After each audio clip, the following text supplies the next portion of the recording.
Hello everyone. Very good morning to all of you. आज के दिन की शुरुआत करेंगे 9 अप्रैल 2024 के करंट अफेयर के साथ। सभी न्यूज़ इंपॉर्टेंट हैं, वीडियो को अंतिम तक ध्यान से देखिएगा। करंट अफेयर की पीडीएफ आप स्टैटिक जीके के साथ मेरे टेलीग्राम ग्रुप से डाउनलोड कर सकते हैं। डेली के डेली आप ये पीडीएफ डाउनलोड कर लिया करिए। टेलीग्राम का ऑफिशियल लिंक वीडियो के डिस्क्रिप्शन में सबसे ऊपर है। सबसे पहले बात कर लेते हैं कल के क्वेश्चन की। मैंने आपसे सवाल ये पूछा था कि महात्मा गांधी की जब हत्या हुई थी तो उसकी इन्वेस्टिगेशन के लिए भारत सरकार ने कौन सी कमेटी की स्थापना करी थी। तो भारत सरकार ने कपूर समिति की स्थापना करी थी। इस कमेटी की स्थापना महात्मा गांधी की हत्या जब 1948 में हुई थी तो उसके 16 साल के बाद 1966 में करी गई थी भारत सरकार के द्वारा। कभी कभी आपसे सवाल ये भी पूछा जा सकता है या पहले भी पूछा जा चुका है एग्जाम्स में कि कपूर कमेटी के अंतर्गत कितने सदस्यों को अपॉइंट किया गया था। तो यहाँ पर ध्यान रखिएगा, यह सिंगल मेंबर कमेटी थी। भारत सरकार ने यहाँ पर जस्टिस जीवन लाल कपूर को अपॉइंट किया था इस पूरी इन्वेस्टिगेशन के लिए। जीवनलाल कपूर कमेटी ने 1966 में इस कमेटी के अंतर्गत इन्वेस्टिगेशन को करना शुरू किया और इन्होंने जो रिपोर्ट बनाई थी वो 101 गवाहों के आधार पर बनाई थी। ये जो रिपोर्ट है ये 1969 में बनकर तैयार हुई थी और 69 में ही भारत सरकार को सौंप दी गई थी। अब शुरू करेंगे करंट अफेयर, लेकिन उससे पहले आज आप सभी को नवरात्रि की बहुत बहुत शुभकामनाएं। मैं कामना करता हूं कि आप सभी को इस साल कम से कम एक जॉब जो कि आप डिजर्व करते हैं वो आपको जरूर मिले, लेकिन उसके लिए परफेक्ट कंटेंट की जरूरत है। आप केवल उसी कंटेंट से पढ़ें जो कंटेंट आपके लिए रेलेवेंट है। आज की डेट में ज्यादातर स्टूडेंट्स के 4-5 साल तक 6 साल तक भी तैयारी करने के बाद सिलेक्शन नहीं होते हैं। उसका सिर्फ एक ही कारण है कि उन्हें जो पढ़ना है उससे ज्यादा इंपॉर्टेंट ये है कि उन्हें क्या छोड़ना चाहिए। लेकिन लोग आपको अननेसेसरी कंटेंट दे रहे हैं। तो एक जो परफेक्ट कंटेंट है वो आप एश्योर करिए, केवल जीएस में ही नहीं, मैथ्स में भी आपको ये पता होना चाहिए कि कितना आपके काम का कंटेंट है। रीजनिंग में भी आपको पता होना चाहिए, इंग्लिश में भी। ऐसा नहीं कि आप हर एक सब्जेक्ट में सिर्फ पढ़ते चले जा रहे हो एक तरफ से और आप सोचो कि मैं पूरा ओवरऑल A to Z सब कुछ पढ़ डालूंगा तो ही मेरा सिलेक्शन होगा। यही सबसे बड़ी गलती होती है। तो आज आप, ये कोड है डिस्काउंट कोड नवरात्रि 50, इसका यूज करके एग्जाम इंजन से मेरा कोई भी बैच अवेल कर सकते हैं फ्लैट 50% ऑफ पे।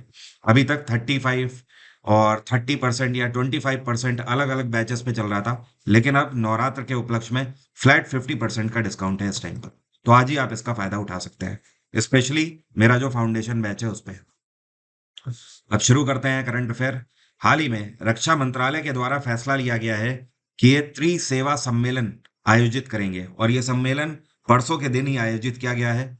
इसका नाम क्या था? तो ट्राई सर्विस कॉन्फ्रेंस, जिसका उद्घाटन नई दिल्ली में किया गया और इसका नाम था परिवर्तन चिंतन। पहली बार ऐसा हुआ है कि एक ऐसी कॉन्फ्रेंस डिफेंस की आयोजित करी गई है जिसमें इंडियन आर्मी, नेवी और एयरफोर्स तीनों ने हिस्सा लिया है।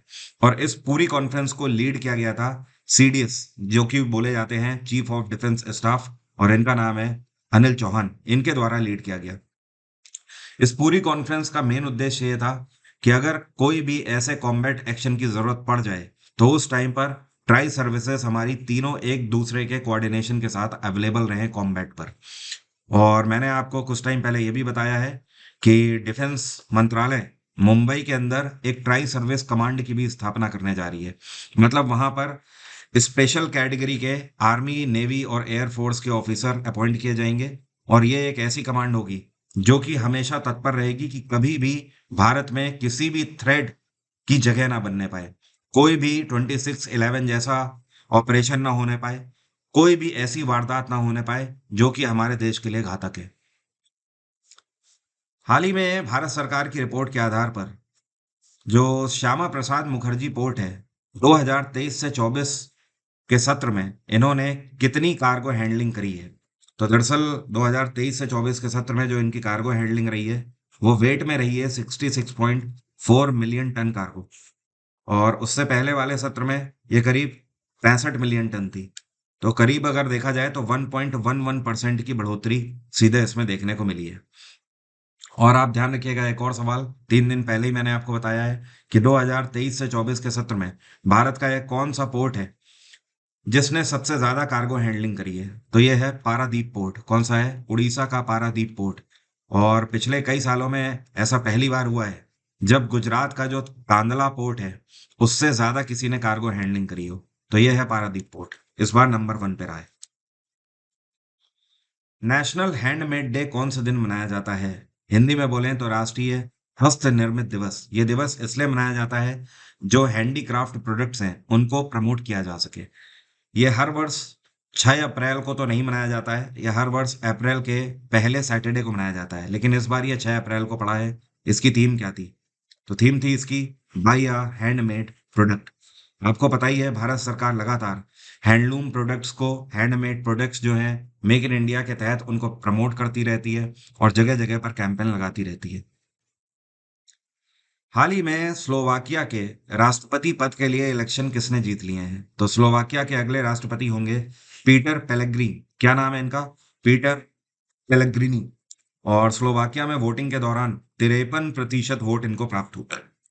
और इनके जो राइवलरी थे ये थे कॉरकॉक। क्या नाम है इनका? कॉरकॉक। और इन्हें 47% वोट मिले हुए हैं। बाय द वे, ये जिनको सक्सीड करेंगे उनका नाम है जुजाना कापुतोवा। अभी तक कापुतोवा स्लोवाकिया के प्रेसिडेंट थे, अब इनकी जगह पर पेलेग्रिनी शपथ लेंगे। आपको एक इंटरेस्टिंग बात बताऊं, स्लोवाकिया जो है ये एक यूरोपियन कंट्री है। यहाँ पर खास बात यह है कि यहाँ के जो राष्ट्रपति होते हैं वो अपनी तरफ से यहाँ के प्रधानमंत्री को नियुक्त करते हैं। इतना ही नहीं, यहाँ के जो राष्ट्रपति होते हैं वो अपनी तरफ से चूज कर सकते हैं कि यहाँ की जो जुडिशरी होगी उसके जजेस कौन होंगे। तो इतनी बड़ी पावर होती है स्लोवाकिया के अंदर प्रेसिडेंट की। अगर मैप में आप देखोगे तो ये एक यूरोपियन कंट्री है और चारों तरफ यूरोपियन कंट्रीज से घिरा हुआ है, मतलब यूरोप के बीचों बीच है। स्लोवाकिया की जो सीमा रेखा है ये 5 देशों के साथ लगती है। एक तो ऑस्ट्रिया है, दूसरा चेक रिपब्लिक है, तीसरा हो गया पोलैंड, चौथा हो गया यूक्रेन से भी इसकी सीमा रेखा लगती है, और पांचवा हो गया हंगरी। तो ये 5 वो देश हैं जिनकी सीमा रेखा इससे लगती है। स्लोवाकिया की कैपिटल क्या है? इसको बोलते हैं ब्रतिस्लावा। क्या बोलते हैं? ब्रतिस्लावा। एक किताब हाल ही में लॉन्च करी गई है। इस किताब का नाम है द आइडिया ऑफ डेमोक्रेसी। किसके द्वारा लिखी गई है? तो ये लिखी गई है सैम पित्रोदा के द्वारा। सैम पित्रोदा भारतीय मूल के एक ऑथर हैं और इसके अलावा ये एंटरप्रेन्योर भी हैं। और इन्होंने जो ये किताब लिखी है, इस किताब में दरअसल ये बताया गया है कि किस तरीके से बड़ी अर्थव्यवस्थाएं जैसे कि अमेरिका हो गया, इंडिया हो गया, ये दुनिया की सबसे बड़ी डेमोक्रेसीज भी हैं और इनकी अर्थव्यवस्थाएं भी बड़ी हैं। तो इस आधार पर इन देशों के सामने क्या-क्या एक्स्ट्रा चैलेंजेस आते हैं। बड़ी अर्थव्यवस्था होना एक अच्छी बात है, बड़ी डेमोक्रेसी होना भी एक अच्छी बात है, लेकिन इन कंट्रीज को और भी कई सारे चैलेंजेस देखने पड़ते हैं जो कि इस किताब में इन्होंने अपने एक्सपीरियंस के थ्रू लिखा हुआ है। और इस किताब को छापा है पेंगुइन ने। ये कौन है जिनको टाटा कंसल्टेंसी सर्विसेज के वर्ल्ड 10 के बेंगलुरु 2024 इवेंट के एम्बेसडर के रूप में अपॉइंट किया गया है? तो जो आपको पिक्चर में दिख रही हैं इनका नाम है वेलेरी एडम्स। वेलेरी एडम्स ये न्यूजीलैंड से बिलोंग करती हैं और ये शॉट पुटर हैं। मतलब एक तरीके से आप बोल सकते हो स्पोर्ट्स पर्सन है। और इन्होंने 2 बार गोल्ड मेडल जीता है ओलंपिक्स में। साल 2008 में गोल्ड मेडल और 2012 में, ये 2 बार। उसके बाद एक बार ये सिल्वर भी जीत चुकी हैं 2016 में, और 2020 में ये ब्रोंज भी जीत चुकी हैं। तो अच्छा खासा इनका टेन्योर रहा है खेल में और बहुत बड़ा प्रोफाइल है।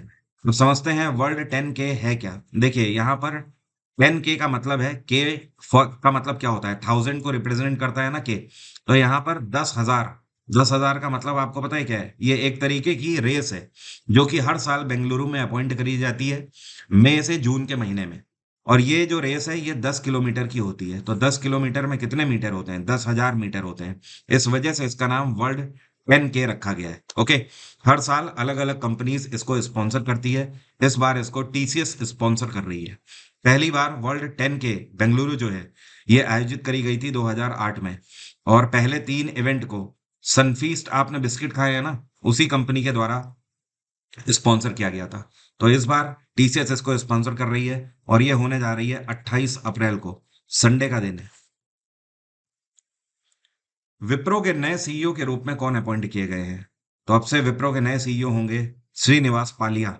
और इन्होंने जिनकी जगह ली है ये हैं थेरी डेलापोर्ट। थेरी डेलापोर्ट ने 2020 में जुलाई के महीने में विप्रो को ज्वाइन किया था एज ए सीईओ। 3.5 साल के कार्यकाल के बाद डेलापोर्ट ने रिजाइन कर दिया और अब श्रीनिवास पालिया विप्रो को संभालेंगे। इससे पहले ये विप्रो में 3 दशकों से काम कर रहे हैं। 30 साल से ज्यादा का इन्हें विप्रो के अंदर एक्सपीरियंस है। विप्रो एक बहुत पुरानी आईटी कंपनी है, भारतीय। 1945 में इसकी स्थापना करी गई थी हशम जी प्रेम जी के द्वारा, और इसका हेडक्वार्टर है बैंगलोर। ये कौन है जो कि आईपीएल के इतिहास में पहले ऐसे खिलाड़ी बन गए हैं जिन्होंने 7,500 रन बना लिए हैं? तो 7,500 रन बनाने वाले अभी तक इकलौते ऐसे खिलाड़ी हैं, ये हैं विराट कोहली। और विराट कोहली के बाद सेकंड नंबर पे हैं शिखर धवन। शिखर धवन ने अभी तक 6,755 रन बनाए हैं आईपीएल में। तो नंबर 1 पे हैं विराट कोहली। क्या आप मुझे कमेंट बॉक्स में लिखकर बता सकते हो आईपीएल का इस बार कौन सा संस्करण आयोजित किया जा रहा है? अगर आपको पता है तो लिखकर बताइए। हाल ही में भारत सरकार की तरफ से पीएम कुसुम योजना के अंतर्गत एल्पेक्स सोलर नाम की कंपनी को कितने का कॉन्ट्रैक्ट दिया गया है? इस कॉन्ट्रैक्ट की मदद से झारखंड के अंदर ये कंपनी सोलर वाटर पंप्स की स्थापना करेंगे। तो इनको लगभग 12 करोड़ का कॉन्ट्रैक्ट दिया गया है। एग्जैक्टली अगर बात करें तो 11 करोड़ 90 लाख का कॉन्ट्रैक्ट दिया गया है। एल्पेक्स सोलर भारत की वो कंपनी है जो कि सबसे ज्यादा नंबर पे सोलर पैनल्स मैन्युफैक्चर करने का काम करते हैं। ये नोएडा बेस्ड कंपनी है, और इसको कॉन्ट्रैक्ट दिया गया है कि ये झारखंड के अंदर आने वाले समय में 500 नए सोलर वाटर पंप्स की स्थापना करेंगे। सोलर वाटर पंप्स एक ऐसे पंप्स होते हैं जिनके लिए प्रॉपर आपको इलेक्ट्रिसिटी की जरूरत नहीं है। इसमें सोलर पैनल आपके खेत में लगा दिया जाता है, और उसी से बैकअप चार्ज होता रहता है, और आप जब चाहे तब समर्सिबल की तरह इसे यूज कर सकते हैं। जैसे ही आप बटन दबाएंगे, पानी जमीन से ऊपर समर्सिबल के थ्रू आने लगेगा। और ये जो एल्पेक्स सोलर कंपनी है, इनको पिछले साल ही हरियाणा में भी सोलर वाटर पंप्स लगाने के लिए करीब करीब 44 करोड़ का कॉन्ट्रैक्ट मिला था। ये कौन है हाल ही में जिन्होंने दुनिया के तीसरे नंबर के चेस प्लेयर जिनका नाम है हिकारू नाकामारू, इनको हराकर अभी जीत दर्ज करी है? तो ये भारतीय खिलाड़ी हैं विदित गुजराती। इन्होंने दुनिया के तीसरे नंबर के अमेरिकी खिलाड़ी हिकारू नाकामुरू को हराया है। और इसी इवेंट में आपको बता दूं, भारतीय खिलाड़ी डी गुकेश जो है, इन्होंने आर प्रज्ञनंदा को हरा दिया है इस बार। ठीक है। और डी गुकेश, आर प्रज्ञनंदा और विदित गुजराती, ये अभी तक के विश्वनाथन आनंद को अगर छोड़ दें तो उसके अलावा ओनली ये 3 चेस प्लेयर्स हैं जिन्होंने वर्ल्ड चैंपियनशिप चेस के लिए क्वालिफाई किया हुआ है। विश्वनाथन आनंद भारत के पहले चेस ग्रैंड मास्टर भी हैं, और ये 5 टाइम्स वर्ल्ड चैंपियन है। 2024 की formula one Japanese grand prix किसने जीत ली है? तो इस बार इसको जीता है मैक्स वर्स्टन ने। ये रेड बुल टीम से खेलते हैं, और एक इंटरेस्टिंग बात यह है कि 2023 से लेकर 24 तक के पिछले 26 रेसों में से 22 रेसें मैक्स वर्स्टन ने जीती है।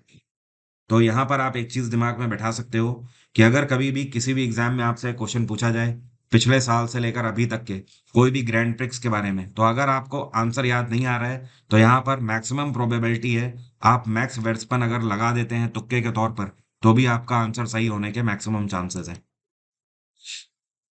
और इस पर्टिकुलर इवेंट के साथ मैक्स वेर्स्पन का ये करियर का 77वां टाइटल था जो कि इन्होंने जीता है। क्या आप बता सकते हो पिछले साल ही ये दुनिया के कौन से खिलाड़ी हैं जिन्होंने 100 से ज्यादा अपने फार्मूला वन के टाइटल जीते हैं? तो ये हैं चार्ल्स लेरक। कौन है? ब्रिटिश खिलाड़ी हैं चार्ल्स लेरक। करीब 110 फार्मूला वन टाइटल ये जीत चुके हैं। हाल ही में ये कौन है जिनको जर्मन डेमोक्रेसी प्राइज के लिए नामित किया गया है? तो इस सम्मान से सम्मानित करी जाएंगी यूलिया नवलनया। और ये है कौन, तो मैं आपको समझाता हूँ। रशिया में इस टाइम पे सरकार किसकी है? व्लादिमीर पुतिन की है ना। पुतिन इस टाइम पर राष्ट्रपति हैं। तो इनके अगेंस्ट जो इनकी ऑपोजिशन पार्टी है, उसके लीडर हुआ करते थे इनके हस्बैंड, ये जो आपको पिक्चर में दिखाई दे रहे हैं। और इनका नाम क्या है? इनका नाम है एलेक्सी नवाल्नी। क्या नाम है? Alexei Navalny. तो इनका देहांत कुछ टाइम पहले हो चुका, और इनकी वाइफ जो है ये है यूलिया नवलनया। तो ये भी अपने आप में एक पॉलिटिशियन है, और साथ में इकोनॉमिस्ट भी हैं। ठीक है, अर्थशास्त्री भी हैं। तो इनके क्षेत्र में, इकोनॉमिक्स के क्षेत्र में उत्कृष्ट कार्य करने के लिए जर्मन डेमोक्रेसी प्राइज से इनको सम्मानित किया जाएगा। इस पुरस्कार को हर साल कंडक्ट किया जाता है, और इससे पहले व्लादिमीर जेलेंस्की को भी सम्मानित किया जा चुका है जो कि यूक्रेन के प्रेसिडेंट है, इस अवार्ड से। अब मेरा आज का सवाल आपसे, आप में से कितने लोग बता सकते हैं विस्पा कौन से खेल से संबंधित है?